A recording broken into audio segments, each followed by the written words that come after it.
Ahora estamos llegando al capítulo final de este libro que nos muestra lo que Jesucristo ha estado haciendo estos últimos 1900 años. ¿Qué hizo hoy? ¿A dónde fue? ¿Ha tenido algo que hacer o simplemente se ha ido y se ha olvidado de todo acerca de este mundo? Jesucristo en el momento que se fue le dijo al apóstol Pedro: ahora mira, Pedro, me tengo que ir, no puedo estar por aquí, y yo construiré mi iglesia, estableceré mi iglesia, pero no puedo estar aquí para ser la cabeza de ella, ya no puedo dirigirla, así que voy a ser la cabeza de ella y ya no seré la cabeza. No puedo, tengo algo que ver con eso ahora. Bueno, tal vez estar ocupado en otra parte, lejos con otra cosa, o tal vez él no tenía nada que hacer. ¿Cuál fue la historia al respecto? Ahora, ¿es eso lo que pasó, mis amigos? Mucha gente lo cree. Ahora, solo hay una forma de saber qué sucedió. No creo que pudiera creer solo en la tradición de los hombres. En primer lugar, jugué un juego de susurros cuando era joven. Lo mencioné antes en este programa y es un buen ejemplo de la tradición de transmitir las cosas de boca en boca de una generación a otra. Y de paso, su Biblia le dice que no crea en la tradición y Jesucristo lo dijo. Dijo que al seguir las tradiciones de los hombres, invalidamos la ley de Dios y adoramos a Cristo en vano. Entonces, eso es lo que él dijo acerca de la tradición.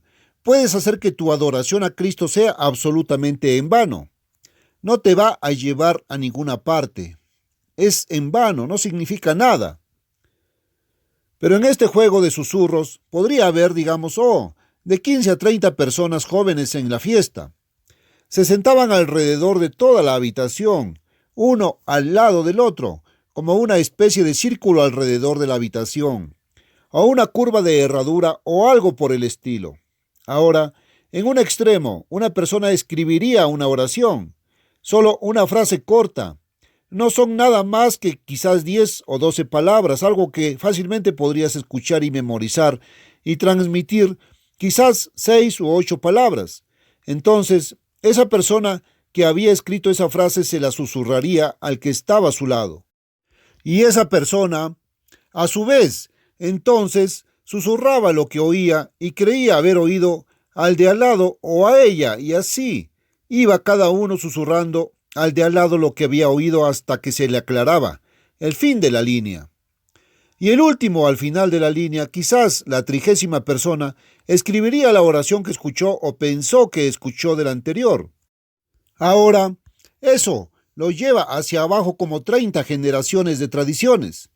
Y luego lo leerían y alguna vez tendría sentido y lo compararían con la escritura original tal como comenzó y sería bastante diferente. Y saben, mis amigos, cuando confiamos en la tradición para cosas como esta, eso es precisamente lo que sucede. Permíteme darte un ejemplo o dos. Siempre has escuchado, según la tradición, que Jesucristo resucitó de entre los muertos el domingo por la mañana, ¿no es así? Habéis oído, según la tradición, que fue crucificado el viernes, que llaman Viernes Santo, y según todos los relatos de la Biblia, Mateo y Marcos y Lucas y Juan, fue sepultado justo antes de la puesta del sol, porque un día terminó al atardecer y otro comenzó en ese momento, hasta varios cientos de años después de que se escribió la Biblia. Y es una cosa romana, establecida por el Imperio Romano, que comenzó días en medio de la noche muerta, una noche oscura, por lo general oscura de todos modos.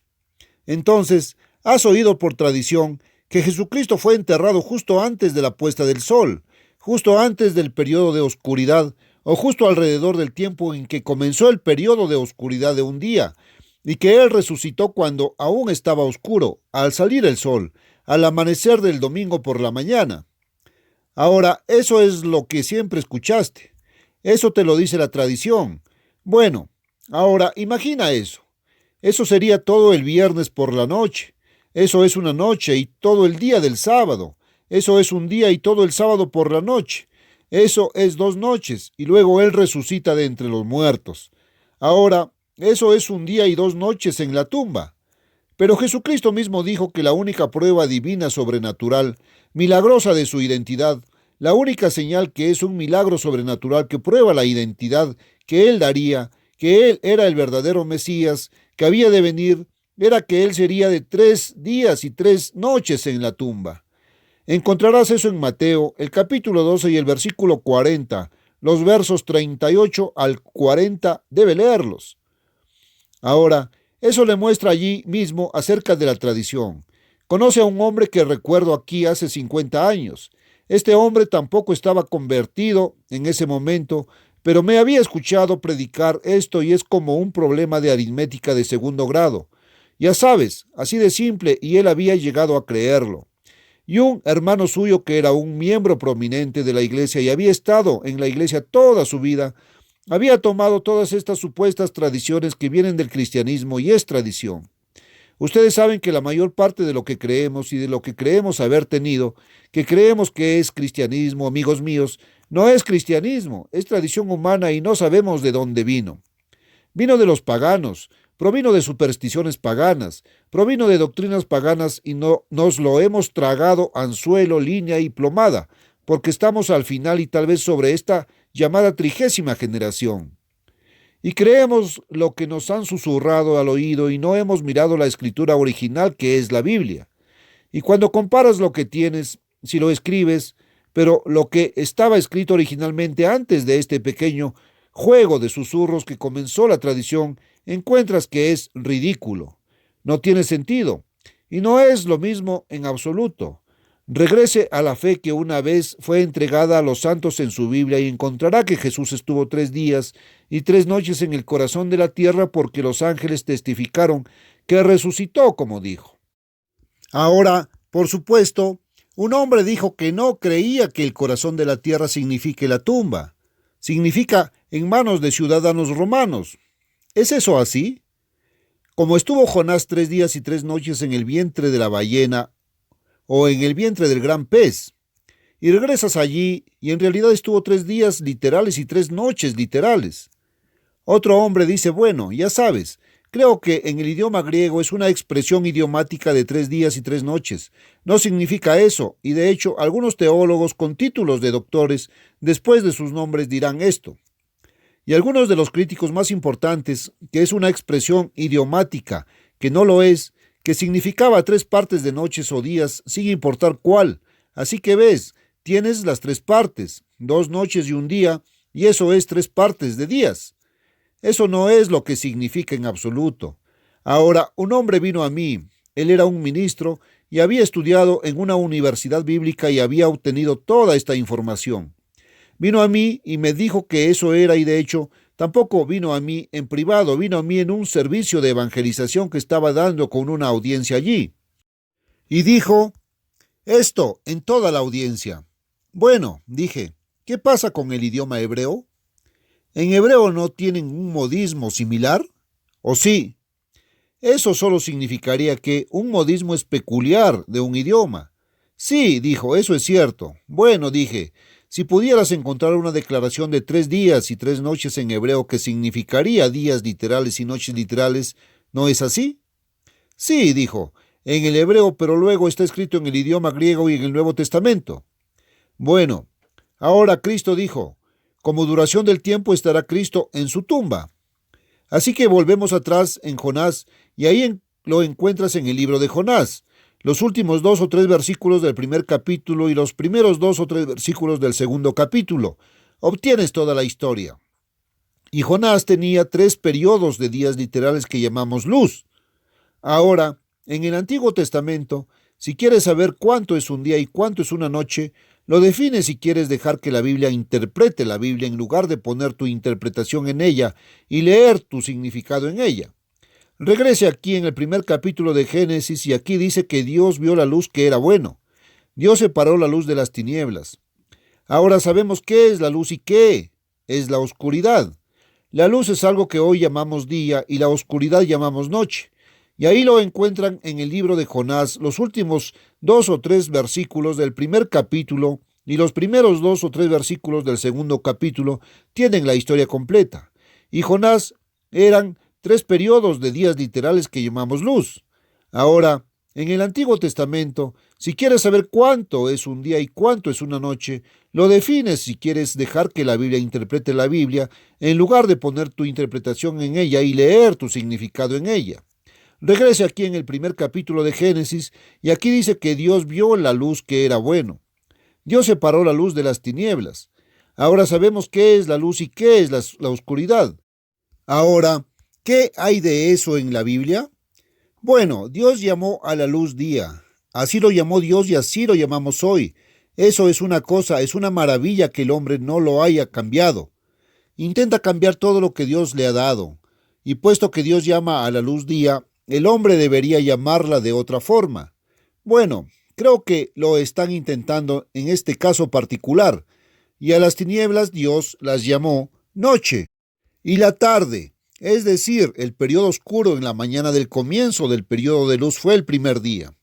Y aquí, ahora, ese es un periodo de luz que llamamos día y un periodo oscuro que llamamos noche, y ese fue el primer día.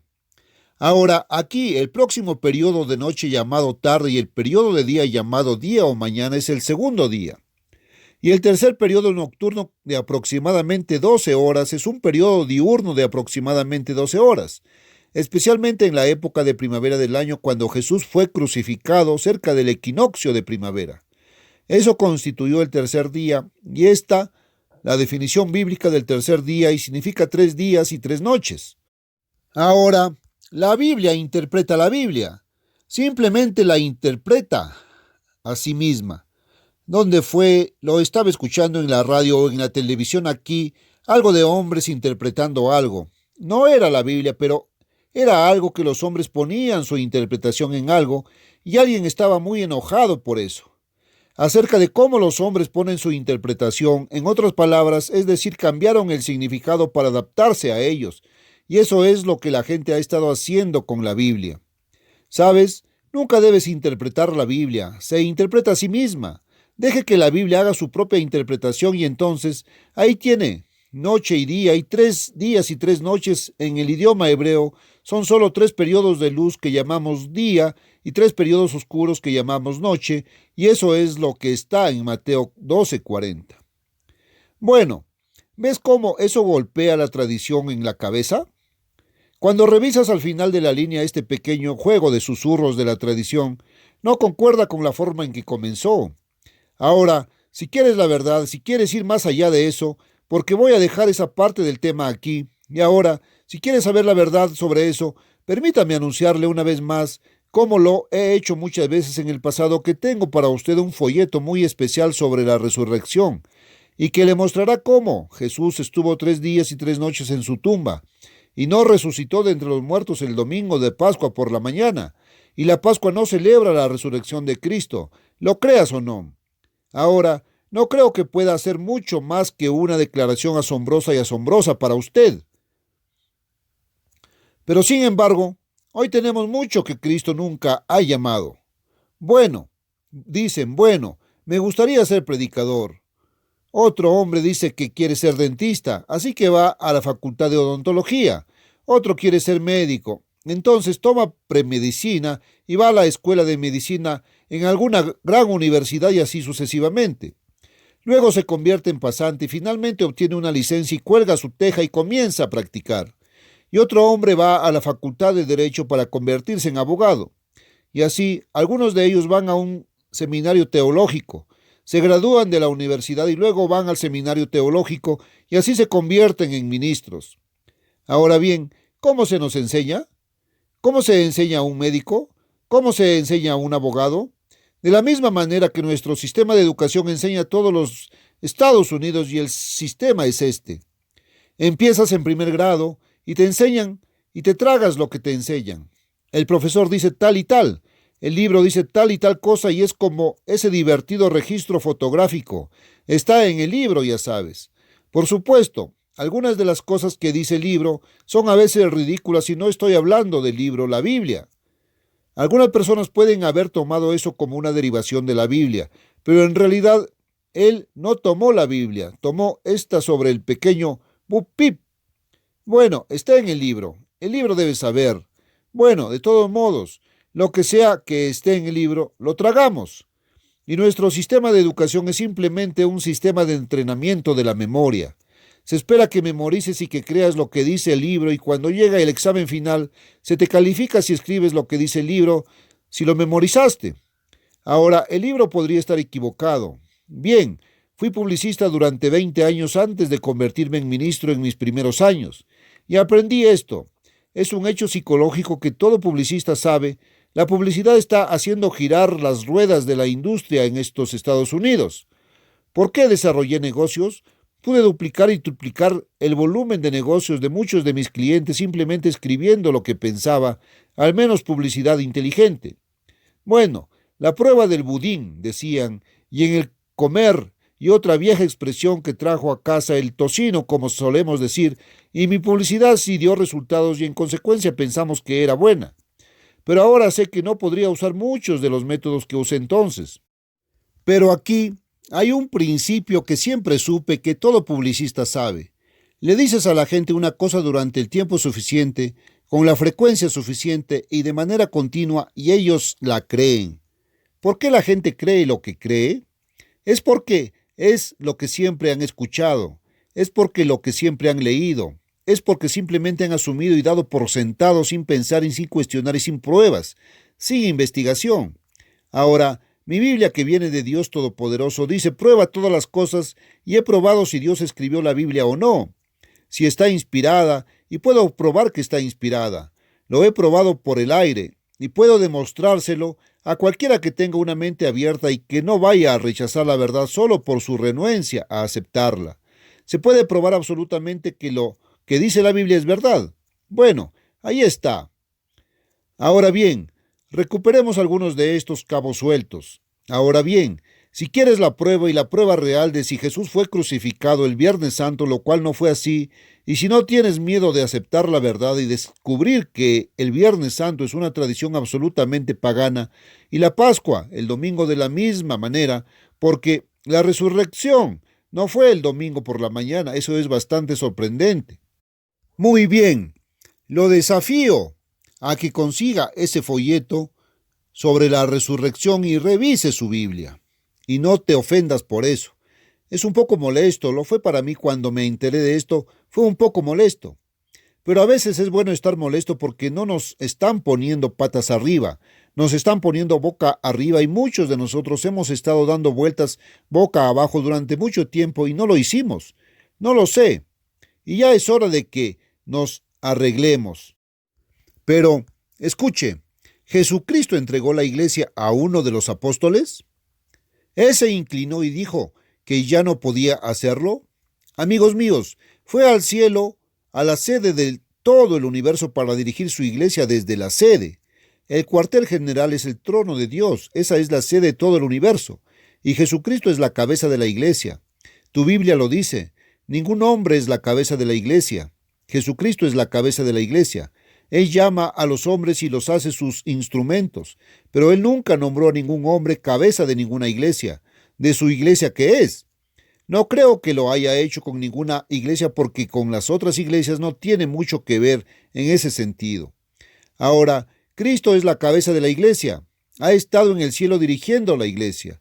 Su iglesia. ¿Pero qué es su iglesia? Mucha gente piensa que su iglesia sería un gran cuerpo políticamente organizado, respetado y poderoso en el mundo, y que el objeto y función de la iglesia de Cristo era salvar al mundo y reformar el mundo y hacer del mundo del diablo un mundo mejor. Reformar el mundo de Satanás, en otras palabras. Su Biblia enseña que este mundo le pertenece a Satanás, que Él es el Dios de este mundo, Él es el Dios que este mundo ahora adora.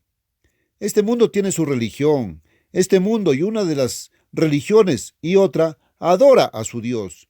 Y el Dios de este mundo adora según su Biblia, si le quita el polvo, es Satanás, el diablo. La iglesia era para salvar al mundo y reformar el mundo y hacer del mundo del diablo un mundo mejor. ¿Sabes?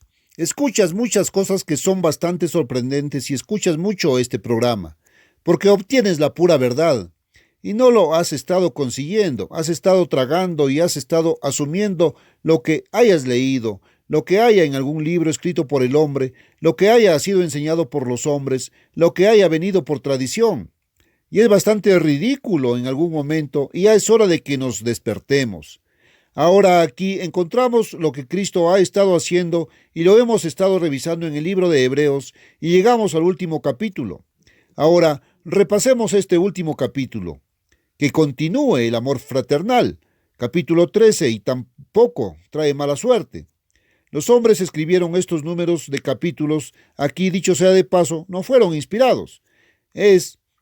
No tienen suerte ni mala suerte, pero es muy bueno para usted si obtiene la verdad. Ahora, esto llega a la conclusión de esta carta acerca de Cristo y lo que Él ha estado haciendo durante 1900 años, lo que Él está haciendo ahora, el Cristo vivo resucitado, la cabeza de la iglesia. Su sumo sacerdote y el mío que está para ayudarnos cuando necesitamos ayuda, para darnos sabiduría, para guiarnos, para sacarlos de todo tipo de problemas, para aliviarlos de miedos y preocupaciones, para ver que es posible, para que llegues a fin de mes. Ahora, tendrás que tener paciencia a veces. Dios no responde tus oraciones inmediatamente. Tal vez usted está teniendo muchos problemas financieros. Bueno, eso no significa que Dios los sacará de inmediato, pero Él promete suplir cada necesidad. Tus necesidades no siempre son tus deseos, no es todo lo que crees que quieres. Puede juzgar mal cuáles son sus necesidades, pero si confías en Dios y comienzas a vivir a su manera, si te arrepientes y te vuelves a Él, si dejas que Él te conquiste, Él te librará de todos tus problemas financieros. Ahora, Él no hace eso inmediatamente. A veces Él pone a prueba tu paciencia para desarrollar la paciencia en ti. Pone a prueba tu fe, debería decir, para desarrollar paciencia. Pero Él lo hará. Tal vez usted tiene muchas enfermedades en su hogar. ¿Sabes? Cuando digo enfermedad en el hogar y problemas financieros en el hogar, hablo con casi todos. ¿Cuántos de vosotros no tenéis ninguna enfermedad, ningún problema financiero? No muchos. Bueno, les digo, hemos tenido mucho de ambos en nuestro hogar, pero Dios nos ha librado de ambos. Tenemos algunas preocupaciones financieras en la realización de la obra de Dios. No creas que no, las tenemos. Pero eso es solo una preocupación y la entrego a Cristo y confío en Él. Y Él siempre se encarga de ello. Y esta obra sigue creciendo más y más cada año porque confiamos en Él. Confiamos en el Cristo viviente, no en un hombre a la cabeza de la iglesia, sino en Jesucristo, la cabeza divina de la iglesia. Ahora, aquí concluye este maravilloso libro o carta a los hebreos. Que continúe el amor fraternal. Ahora, en la traducción de Moffat, eso es, que tu amor fraternal continúe, porque si estás en la iglesia, lo tienes. Ya tienes amor fraternal, que tu amor fraternal continúe. No lo detengas. No os olvidéis nunca de ser hospitalarios, porque con la hospitalidad algunos hospedaron ángeles sin saberlo. Ahora, hemos visto mucho acerca de los ángeles y los ángeles están aquí para ayudarnos a ti y a mí. Hay mensajeros invisibles, agentes de Dios. Son parte del gobierno de Dios desde el cual Él gobierna el mundo. Y Él los pone alrededor de cristianos, verdaderos hijos engendrados de Dios para ayudarlos, para protegerlos físicamente. ¿No los ves? ¿No los escuchas? ¿No los sientes? Probablemente ni siquiera sepa que están allí y sin embargo Dios tiene ángeles allí para ayudarlo. Quiero decirles, mis amigos, que no tienen ni el más mínimo, infinitesimal porcentaje de una idea de cuánto tienen que agradecer a Dios. No te das cuenta de lo mucho que Dios está haciendo por ti. Si eres un verdadero cristiano, Él guarda, y si no lo eres allí, es un ángel esperando venir y asumir su puesto para ayudarte y salvaguardarte, como un guardaespaldas y una ayuda en todo momento, en el momento en que te rindas completamente a Dios y vengas a través de Él, a través de Jesucristo como tu Salvador personal. Esa es solo una de las muchas cosas de las bendiciones y beneficios que Dios derrama sobre los cristianos. Entonces, que continúe el amor fraternal.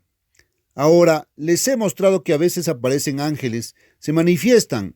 El proceso no está explicado en la Biblia, no sé cómo es, pero han aparecido como lees en la Biblia y parecen hombres y podrías pensar que es un hombre cuando en realidad podría ser un ángel.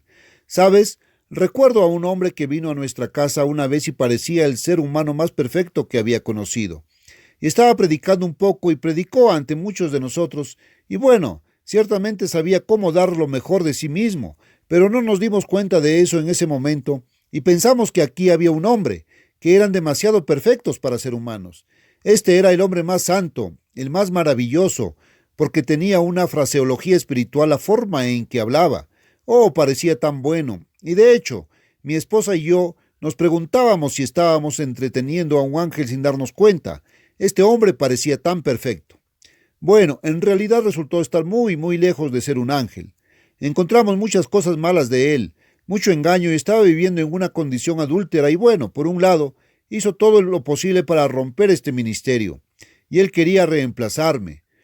Pero por supuesto Dios no le permitió hacer eso. Y hubo algunos esquemas y una cosa y otra que eran muy engañosas, pero parece que Dios siempre nos muestra y sabíamos más de lo que Él pensaba que sabíamos al respecto, y es lamentable el final al que finalmente llegó. Y bueno, Dios se encarga de esas cosas, pero podrías estar entreteniendo a un ángel sin darte cuenta. Así que, sin embargo, será mejor que tengas cuidado. Ahora, otra cosa. Una de las calificaciones para un ministro es que debe ser hospitalario, dado a la hospitalidad. Y Dios no llamará a uno que no lo sea. Y un ministro debe dar un ejemplo como lo encontrará un poco más adelante en este capítulo. Y debe copiar al ministro si es del tipo correcto y debe ser del tipo que puede copiar. Un ministro debe practicar lo que predica y tal vez solo lo que practica para que pueda mostrarles un ejemplo. Y debería decir como el apóstol Pablo: sed imitadores de mí, o copiadme, como yo soy seguidor de Cristo, o como copio a Cristo. Sin embargo, no siga a un ministro más allá de eso. Y yo digo, escuchen a su ministro, escúchenme a mí. Solo sopesen cuidadosamente lo que dice y verifíquenlo con su Biblia y crean la palabra de Dios. Cree lo que encuentras en tu Biblia sobre estas cosas que te he dicho. No juzgues solo lo que no sé de lo que hablo. Consigue ese folleto sobre la resurrección y usted cree lo que usted cree en su Biblia, que es el lugar donde usted puede creer. Ahora, recuerda a los que están en cautiverio, o vamos a conseguir eso. Ahora recuerda, prisioneros, como si tú mismo estuvieras en prisión. Es una mejor traducción en la traducción de Moffat. Y a los que sufren adversidad, como siendo tú mismo también en el cuerpo. Y esa traducción King James no siempre es muy clara. Leemos que en la traducción de Moffat recuerda a los que están siendo maltratados, sufriendo adversidad, o podría significar tener adversidad financiera o algo, o ser maltratado, ya que tú también estás en el cuerpo. En otras palabras, amigos, Dios dice que el cuerpo de Cristo, la iglesia es el cuerpo de Cristo y es como el cuerpo humano y se compara con él, y si un miembro sufre, todos sufren si estás en el cuerpo verdadero. No estás realmente adentro si no estás experimentando eso. Si un miembro de tu cuerpo, tal vez un dedo, ha sido cortado o magullado y es muy doloroso, sabes, sufres en tu mente y pareces sufrir en tus pies y en cada parte de tu cuerpo. Los demás miembros del cuerpo parecen sufrir junto con él. Ahora, aquí viene algo a continuación. Honroso sea en todos el matrimonio y el hecho sin mancilla. Y esa no es la traducción correcta. Y recuerdo que algunas personas mencionan eso, que creen que Dios cometió un gran error cuando creó el sexo y nos hizo hombre y mujer, y dijo que el hombre dejará padre y madre y se unirá a su esposa. Y es cierto que la traducción correcta es que el matrimonio sea honrado por todos y que el hecho nupcial no se manche. Ahora, su idea de mantener el hecho matrimonial sin mancha era que usted mancha si sigue el mandato de Dios cuando dijo: sean fructíferos y multiplíquense y llenen la tierra. O sea, que los casados deben vivir una vida continental y que el sexo es una cosa una cosa muy impura, y que Dios cometió un gran error cuando creó el sexo. Mis amigos, Dios no cometió ningún error, pero muchos seres humanos están cometiendo un gran error. Amigos míos, la forma en que profanáis un lecho matrimonial es por adulterio, no en el matrimonio.